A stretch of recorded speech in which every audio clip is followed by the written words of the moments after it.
బేహద్ పరం మహాశాంతి. బేహద్ ఆత్మిక పరివారమునకు, ఆత్మిక సోదరి సోదరులకు బాపూజీ దశరథభాయ్ పటేల్ తెలుగు ఛానల్కు స్వాగతం. ఈరోజు మనము స్పిరిచువల్ పోడ్కాస్ట్లో అనంతబాయి మరియు జ్యోతి ప్రకాష్ బాయ్ మధ్య జరిగినటువంటి సంభాషణ. జ్యోతి ప్రకాష్ బాయి క్వాంటమ్ ఫిజిక్స్ లేక క్వాంటమ్ మెకానిక్స్ గురించి చాలా లోతైనటువంటి విషయాలు మనందరికీ చెప్పడానికి ఈరోజు లైవ్లోకి వచ్చారు అని చెప్తూ ఉన్నారు. సైన్స్ యొక్క బ్యాక్గ్రౌండ్ అన్నయ్య గారు చాలా పరిశోధన చేసి స్టడీ చేశారు కనుక వారి ద్వారా పూర్తి డీటెయిల్ విషయాలను దివ్య ఆత్మలకు అందించడానికి మనకు లైవ్లోకి వచ్చారు అని అనంతబాయి చెప్తూ ఉన్నారు. జ్యోతి ప్రకాష్ బాయి బేహద్ పరం మహాశాంతి అని అంటూ మనము బేహద్ ఆత్మ జాగృతి అనేటువంటి విషయం గురించి మనము చక్కగా నడిపించినటువంటి వీడియోలు కూడా చాలా ఉన్నాయి. ఈరోజు ఈ యొక్క పాయింట్ని చర్చ చేసుకుందాము. క్వాంటమ్ అని ఏదైతే మనం క్వాంటమ్ ఫీడ్ గురించి, క్వాంటమ్ మెకానిక్ గురించి చాలా విషయాలు అప్పుడప్పుడు చెప్పుకుంటూ వచ్చాం. కానీ ఇప్పుడు ఈ క్వాంటమ్ ఫిజిక్స్, క్వాంటమ్ మెకానిక్స్ గురించి వివరాలు కొంచెం డీప్గా చెప్పుకుందాము. ఈ యొక్క థియరీ ఆఫ్ ఎవ్రీథింగ్ అంటూ అన్నయ్య గారు ప్రారంభం చేస్తూ ఉన్నారు. కొన్ని పాయింట్స్ మనము రివైజ్ కూడా చేసుకోవచ్చు. ఎందుకంటే ఆధ్యాత్మికలో విజ్ఞానము యొక్క మాధ్యమంతో ప్రతి ఒక్క కణము అంటేనే మ్యాగ్నెటిక్ ఎనర్జీ, దాని యొక్క ఊర్జా అని మనకు తెలుస్తూ ఉంటుంది. ఈ ఊర్జా పైన సైన్స్ స్టడీ చేయటంతో క్వాంటమ్ పైన నెమ్మదిగా ప్రోగ్రెస్ ఎలా తెలుస్తుందో కూడా అర్థమవుతూ ఉంటుంది. ఇకపోతే చాలా ఒక వస్తువుని కానీ ఏదన్నా బాడీని కానీ ఎప్పుడైతే హీట్ చేస్తూ ఉంటామో ఆ హీట్ ఎనర్జీ ఎక్కడి నుంచి రెడికేట్ అవుతుంది అంటే ఇది ఎక్స్పెరిమెంట్గా గ్రాఫ్ తయారు చేశారు. ఇన్వెన్షన్ చేస్తూ దీన్ని డెవలప్ చేస్తూ మరి సైంటిస్టులు పరిశోధన చేశారు. అంటే దీని యొక్క అర్థం ఏంటి అంటే యాక్చువల్లీ ఇన్వెన్షన్లో కొన్ని రిజల్ట్ బయటపడ్డాయి. మ్యాక్సిమంగా ఈ యొక్క టైంలో సైంటిస్టులు కూడా చాలా ప్లాన్స్ చేస్తూ ఉన్నారు. కాబట్టి దీని యొక్క విషయాన్ని బయటికి తీయటానికి కూడా మనం కూడా ఆలోచిద్దాము, పరిశోధన చేద్దాము అంటూ నేను చింతన చేయటం బిగించేశాను. ఎనర్జీ నేచరు అనేది కూడా ఉంటుంది. అంటే ఎప్పుడైనా సరే ఎనర్జీ ట్రాన్స్ఫర్ అనేది అవుతూ ఉంటుంది. ఎలా ట్రాన్స్ఫర్ అవుతుంది అనే దానికి ఆధ్యాత్మికంలో మనకు తెలుస్తుంది. ఈ యొక్క ఈక్వేషన్ అనేది కొంతమందికి తెలియదు ఇంకా. కాబట్టి నేచరు అంటే ఏదైతే ప్రకృతి ఉందో అది మనకి ఒక ప్రాపర్టీ, ఒక ఊర్జా. ఇది ట్రాన్స్ఫర్ అనేది అవుతుంది అంటే అక్కడ నుండే quantum science, quantum physics develop అవ్వటం అనేది జరుగుతూ ఉంటుంది. నెమ్మదిగా యాటమ్, న్యూట్రాన్, ప్రోటాన్ నెమ్మది మార్పులు అనేవి జరుగుతూ ఉంటాయి. ఇక్కడ స్వయంగా చిన్న కణాలుగా డివైడ్ అయిపోతూ ఉంటాయి. దాన్ని రీసెర్చ్లో ఆరంభం చేస్తూ ఉంటారు. ఈ టైంలో క్లాసికల్లీ ఫిజిక్స్ ఏదైనా మామూలుగా ఫిజిక్స్లో కూడా ఒక నియమం అనేది ఇక్కడ వర్తిస్తూ ఉంటుంది. ఏంటి అంటే ఆ నియమము క్వాంటమ్ అనేది కాదు. ఇక్కడ పూర్తిగా క్వాంటమ్ ఫిజిక్స్ని వేరుగా డెవలప్ చేయాలనుకుంటూ ఉన్నారు. ఈ క్వాంటమ్ను ఒరిజినల్గా అర్థం చేసుకోవటానికి ఒక సాధారణమైన లాంగ్వేజీ ఉన్నది. సూక్ష్మ జగత్తులో మన యొక్క విషయాన్నే అక్కడ కూడా క్వాంటమ్ ఫిజిక్సే నడుస్తుంది. స్థూల జగత్తులో ఉన్నదే మన శరీరంలో ఉంది. స్థూల జగత్తులో ఉన్నటువంటి ఆ, ఫిజిక్స్ అంతా కూడా మన లోపల ఉంటే యాటమ్ మాలిక్యూల్స్, న్యూట్రాన్స్, ప్రోటాన్స్ ఏవైతే ఉన్నాయో సూక్ష్మ జగత్తులో కూడా ఇవన్నీ స్థూలంగా ఉంటాయి. సూక్ష్మ జగత్తులోని నియమము స్థూల జగత్తు కంటే వేరుగా ఉంటుంది. అందుకని ఏదైతే మనం క్వాంటమ్ అని అంటూ ఉన్నామో ఇది స్పిరిచువాలిటీలో మనం చూసినట్లయితే ఆధ్యాత్మ అంటే విజ్ఞానం యొక్క సైన్స్ని కంపారిజన్ చేస్తూ ఉంటే మనకు ఈ భూమి పైన ఉన్నటువంటి బేసికల్ నాలెడ్జి భూమి పైన అంటే పృథ్వీ తత్వం అనే చెప్పవచ్చు. ఈ భూమి పైన ఏదైతే మూడు తత్వాలు ఉన్నాయో అది ఎక్కువగా ప్రభావితం అవుతూ ఉంటాయి. ఒకటి పృథ్వీ తత్వము, రెండోది జలతత్వము, మూడు అగ్నితత్వము. ఈ మూడు తత్వాల ప్రభావము ఎక్కువగా ఉంటుంది ఈ భూమి పైన. మూడు తత్వాల అనుభవం కూడా మనం పొందుతూనే ఉంటాం. సైన్స్ దగ్గర ఈరోజు మరి ఎంతెంతైతే మరి ఇన్స్ట్రుమెంటల్స్ ఉన్నాయో దాన్ని అగ్నితత్వం వరకు చేరుకోగలిగారు. దీన్ని డిటెక్ట్ కూడా చేస్తూ తెలుసుకుంటూ ఉన్నారు. దీనికి పైన ఏదైతే తత్వం ఉందో ఆకాశతత్వము, వాయుతత్వము ఇప్పటి వరకు కూడా వాళ్ళు స్టడీ చేయలేకపోయారు. అంటే పైన దీనికి మించినటువంటి సైన్స్ నాలెడ్జి వాళ్ళ దగ్గర లేదు. అంటే భూమిపైన ఉన్నటువంటి అగ్నితత్వాన్ని మాత్రమే పరిశోధన చేస్తూ ఉన్నారు తప్ప దీనికి పైన ఉన్న వాయుతత్వం, దీనిపైన ఉన్నటువంటి ఆకాశతత్వము అనేది వాళ్ళు దగ్గర నాలెడ్జి లేదు. ఇప్పుడు ఏదైతే మనం చూస్తున్నామో రావణాసుడు పుష్పక విమానం ఉన్నది అంటే వాయుతత్వం పైన ఆయన మరి వాయుతత్వం పైనే ఉన్నది. కానీ విజ్ఞానం అంతవరకు వీళ్ళు చేరుకోలేదు. సైన్స్ ఇప్పటి వరకు కేవలం మరి అగ్నితత్వం పైనే రీసెర్చ్ నడుస్తూ ఉంది. మనం కూడా ఎంత వాళ్ళ దగ్గర టెక్నాలజీ ఉన్నప్పటికీ కూడా ఈ ఈ డేటు ప్రకారం కూడా అంటే ఏదైతే అగ్నితత్వం యొక్క ఊర్జాని వాళ్ళు ఉపయోగించుకుంటూ ఉన్నారు. అగ్నితత్వం యొక్క ఊర్జాను ఉపయోగించుకుంటూ మనం పైన ఉన్న ఊర్జాని ఉపయోగించుకోవటం వాళ్ళకి రావటం లేదు. మన దగ్గర సైన్స్ ఉన్నది.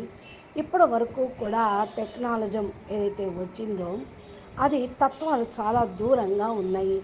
పరమ ప్రకాశము ఏదైతే ఉన్నదో ఉన్నతమైన టెక్నాలజీ సంకల్ప శక్తితోటి నడుస్తూ ఉంటుంది. ఈ యొక్క సైన్సు నేడు ఏదైతే మెషిను, మిషనరీ, యాక్టిమే కంప్యూటరు ఏదైతే నడుస్తూ ఉన్నాయో ఇవన్నీ కూడా క్వాంటమ్ కంప్యూటర్ అనే అనవచ్చు. ఎందుకంటే ఎలక్ట్రోమాగ్నెటిక్ ఫోర్స్ మీద నడుస్తూ ఉంటాయి.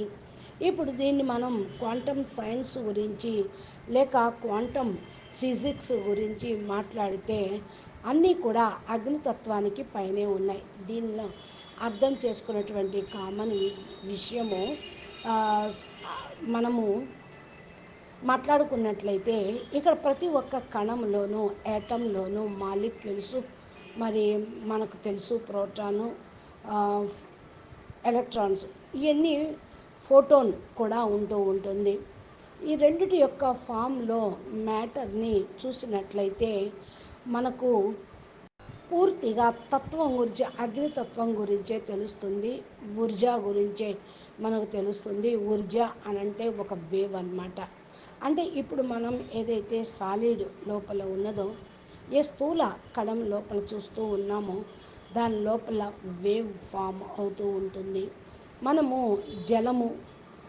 జల ప్రవాహమును వేవ్ ఫామ్ అని అంటూ ఉంటాం. అట్లాగే వాయు ప్రవాహమును, అగ్ని కూడా ప్రవాహమును ఏ విధంగా కదిలిస్తూ ఉంటుందో దాని యొక్క ఫిజిక్స్ షేపు అనేది వీళ్ళు ఫిక్స్డ్ షేప్ అనేది వాళ్ళు ఇవ్వలేదు.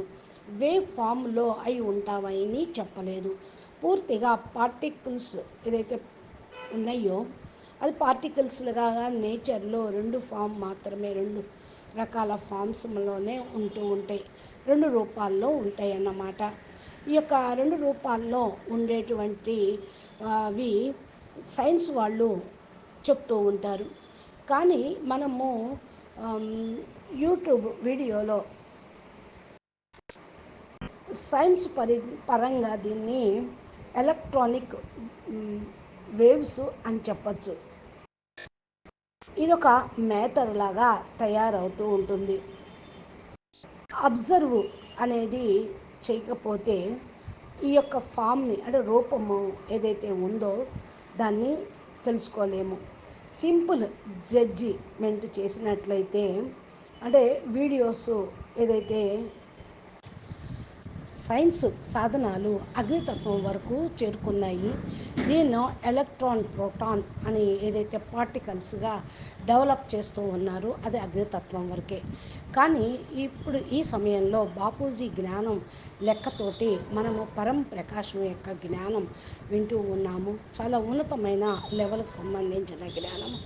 కేవలం ఆధ్యాత్మిక ద్వారానే, యోగ సాధన ద్వారానే దాన్ని ప్రాప్తించుకోగలుగుతాము. కొందరు ఏ యొక్క ఇన్స్ట్రుమెంటల్ ద్వారా కూడా ఈ యొక్క సాధనను అనుభవం చేసుకోలేరు. అందుకనే వాటికి ప్రూఫ్ కూడా వాళ్ళు పొందలేరు. అంటే ఏంటి అంటే క్వాంటం అనేది సూక్ష్మ జగత్తులో జరుగుతున్నాయే అని మనము అర్థం చేసుకోవాలి.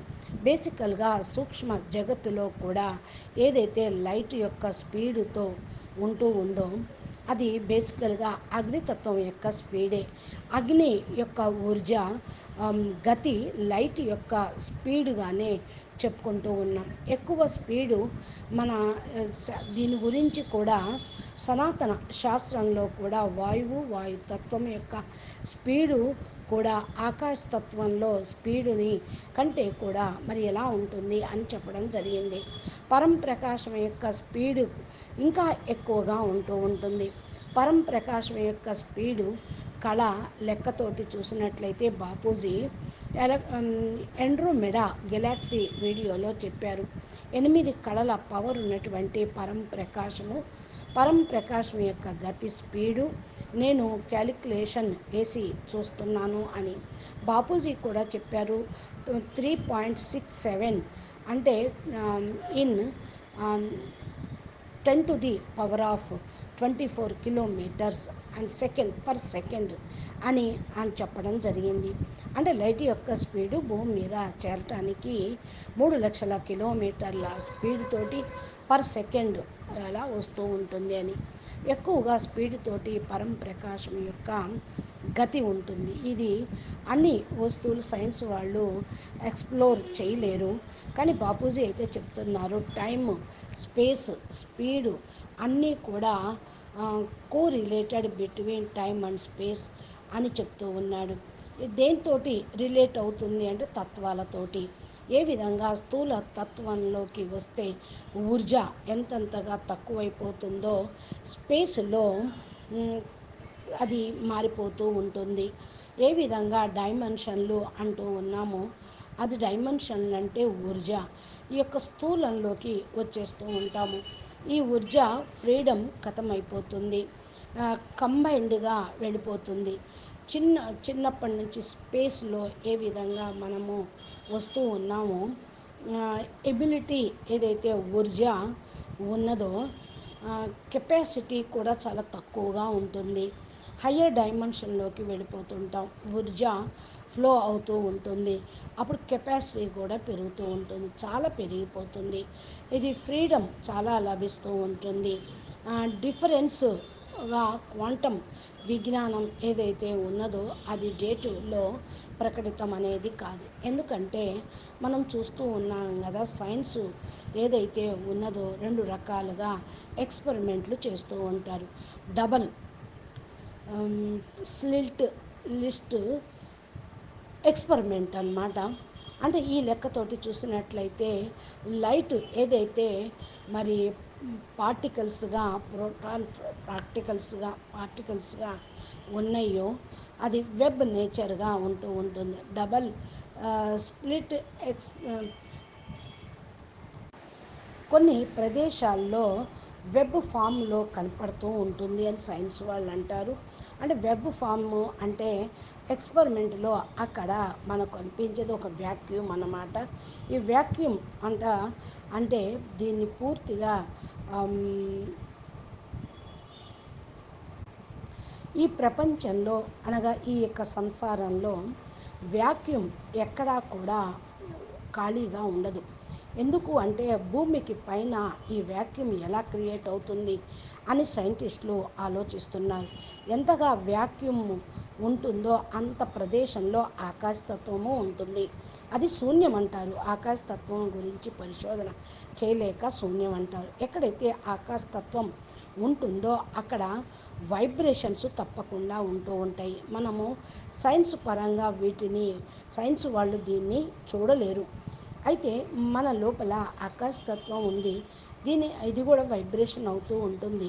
వైబ్రేషన్ మొత్తం తత్వాలతోటి జనరేట్ అవుతూ ఉంటుంది. మన లోపల ఈరోజు ఏదైతే సైన్స్ వాళ్ళు తయారు చేశారో అది ఏంటి అంటే మనసు బుద్ధి మన యొక్క ఆకాశతత్వం యొక్క వైబ్రేషన్సే ప్రభావితం అవుతూ ఉంటాయి. ఆత్మ వరకు చేరుకోగలుగుతూ ఉంటారు. ఈ విధంగా మరి ఊర్జాని తెలుసుకోలేకపోతే వారికి ఈ తత్వాలను తెలుసుకోలేకపోతే ఆత్మ యొక్క శక్తి కూడా వాళ్ళకు తెలియదు. ఆత్మను ఎక్సైజ్ చేయలేకపోతూ ఉన్నారు. అంటే వాడు ఒప్పుకోలేకపోతున్నారు. ఆత్మయే ఊర్జ. ఇది ఆకాశతత్వం యొక్క వైబ్రేషన్ కూడా పూర్తిగా కార్యక్రమాన్ని చేస్తూ ఉంటుంది అని జ్యోతి ప్రకాష్ భాయ్ చెప్తూ ఉన్నారు. అనంత్ భాయ్ కూడా కొన్ని ప్రశ్నలు అడుగుతూ ఉన్నారు. అది మనం నెక్స్ట్ ఆడియోలో విందాము. అచ్చా, పరం శాంతి, నమస్తే, ధన్యవాదాలు. బేహద్కే బేహద్ పరం పరం పరం. మహాశాంతి హై, మహాశాంతి హై, మహాశాంతి హై. నమస్తే.